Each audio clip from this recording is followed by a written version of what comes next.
নাঙ্গলকোট উপজেলা স্বাস্থ্য কমপ্লেক্সে ঢুকে চিকিৎসাধীন অবস্থায় 2 রোগীসহ 6 জনের উপর হামলা করেছে। শুক্রবার এ ঘটনা ঘটে। পুলিশ ঘটনাস্থল থেকে একজনকে আটক করে পরে রাতে আটক করে আরেকজন, মোট 2 জনকে গ্রেফতার করেছে পুলিশ। এ বিষয়ে নাঙ্গলকোট থানায় মোস্তফা কামাল বাদী হয়ে 16 জনকে আসামি করে একটি মামলা দায়ের করেন।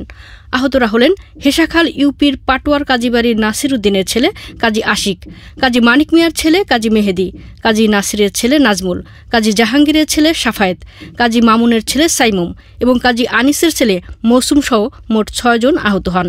মূল ঘটনার সূত্রপাত হলো মাটি কাটা নিয়ে রাস্তা বিভ্রান্তি করাতে তুলায় বালুর জন্য মসজিদে হাটে বাজারে বাড়ি থেকে বাইরে হওয়া যাচ্ছে না, এই জন্য এদেরকে বাধা সৃষ্টি করা হয়েছে।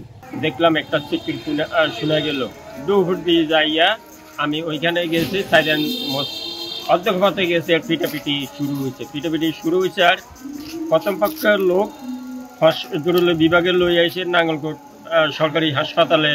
আমি বাড়িতে গেছি, যাওয়ার পরে নাঙ্গলকোট আইসি। নাঙ্গলকোট আসার পরে দেখতে পাচ্ছি রুগী ভর্তি আছে সিটির মধ্যে। উপজেলা স্বাস্থ্য কমপ্লেক্সের দায়িত্বরত চিকিৎসক ডাক্তার সালাউদ্দিন আজগর ঘটনার সত্যতা নিশ্চিত করে বলেন, কয়েকজন যুবক অতর্কিতভাবে জরুরি বিভাগে চিকিৎসা নিতে আসা 2 রোগীর উপর হামলা ও মারধর করে টেনে হিচড়ে বাইরে নিয়ে যায়।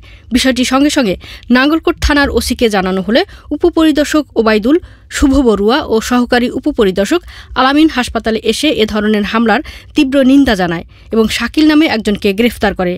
সরজমিনে জানা যায়, পাটোয়ার কাজীবাড়ির ফরিদ ও জুলফিকারের সহযোগীরা পুকুর থেকে মাটি বিক্রি করে। ওই মাটি আনিস মিয়ার পথ দিয়ে এবং জুমা মসজিদের সামনে দিয়ে নিয়ে যাওয়ায় তিনি বাধা দেন।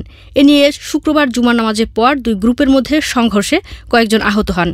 এর জের ধরে হাসপাতালে এসে হামলার ঘটনা পুনরায় ঘটে।